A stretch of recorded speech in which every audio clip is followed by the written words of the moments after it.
Alright, hello, this is Dominic, and I did my presentation on plate boundaries. So to start off, we have three different types of plate boundaries: divergent, convergent, and transform. Divergent and convergent account for about 40% of all the plate boundaries on Earth, respectively, and transform will make up the other 20%.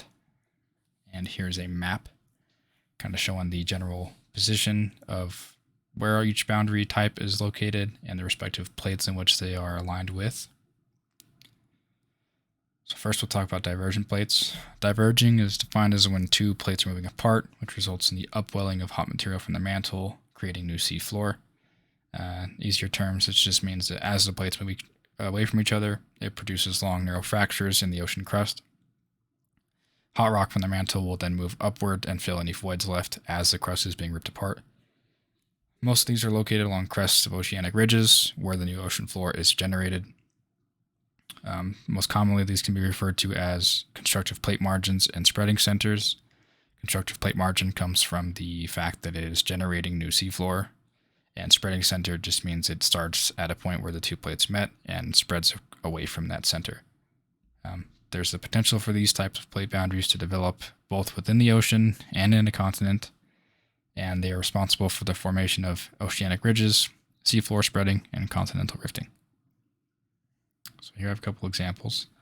So on the left here would be an example of oceanic plates diverging, leading to the creation of a mid-ocean ridge.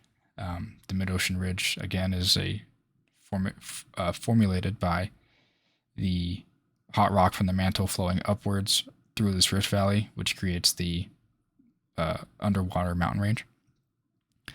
And on the right is an example of continental divergence. So you'll start off with two continental plates. As they diverge away from each other, creates a large rift valley, just like the oceanic.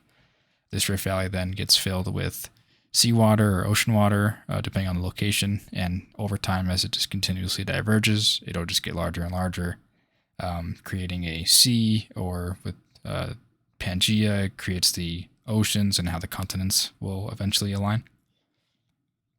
And some real world examples of this would be the Mid-Atlantic Ridge. So this is two oceanic plates diverging, creating the large ridge along the middle of the ocean. And on the right hand side, it would be a continental divergence. So this would be the Arabian Plate and the Pacific Plate diverging away from each other over time, creating the large Red Sea, which outpours into the Gulf of Aden into the Indian Ocean. Next, there's convergent plates. So convergence is defined as when two plates are moving together, which results in oceanic lithosphere descending beneath the overriding plate, eventually to be reabsorbed into the mantle. If the two plates converging are continental, the collision will produce mountains.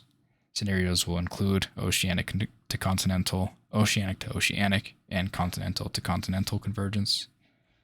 Convergent boundaries involving oceanic lithosphere descending are referred to as subduction zones, and these boundaries are responsible for the formation of ocean trenches, continental volcanic arcs, volcanic island arcs, and mountain belts. Again, a couple examples here. So on the right hand side, starting at the top, this was a oceanic to continental convergence. So as the oceanic crust approaches the continental crust, at the point in which it subdues is the subduction zone. Along this point, it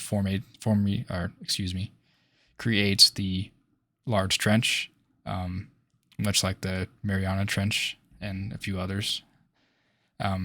As it subducts underneath the continental crust, it reaches a point where the water is then mixed in with the mantle. This produces it. The process is called partial melting, which will produce some molten type material. That molten material is then mixed in with unmelted mantle rock, which results in a less dense material, which will then gradually work its way upward out into the volcanic continental arcs. Much like that is the oceanic to oceanic convergence. So again, we have an oceanic crust approaching, this time more oceanic crust. The section of oceanic crust that will subdue is always going to be the older plate, subduing underneath the younger plate. Again, along the subduction zone, you'll have the creation of a trench, And again, as the crust continues to travel down, it reaches a point where it goes through the process of partial melting. This partial melting will then have molten material flow upward into, this time, the volcanic island arcs.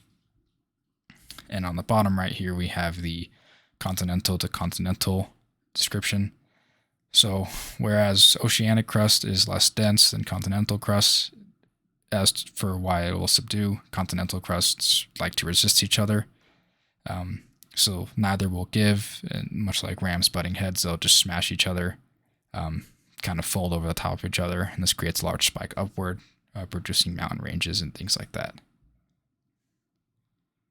And lastly, we have the transform plates, also known as transform faults. They are defined as when two plates are grinding past each other without producing or destroying lithosphere, much like convergence. Most of these are going to be found offsetting segments of the oceanic ridge system. They have proven to be useful in helping map out the direction of plate motion throughout geologic time, and they are commonly associated with earthquakes, especially in the case of the famous San Andreas Fault here, where we have the Pacific Plate and the North American Plate horizontally opposing each other. And a few more examples of this would be right here. This would be a example of it offsetting two sections of oceanic ridge. This oceanic ridge, and both of which were probably formulated around the same time, but the transform fault moves one along the other. And then this last example here goes in line with the Alpine Fault here on the right, which is in New Zealand, as well as the San Andreas Fault. So you'll have the oceanic type plate on the left-hand side. Horizontally opposing it is the continental side. Along the side on which the fault line is created, you have your zone of shearing, which is where you commonly will experience the earthquakes. And much like the movie San Andreas, we do not want one of those to happen. And that is all I have. Thank you.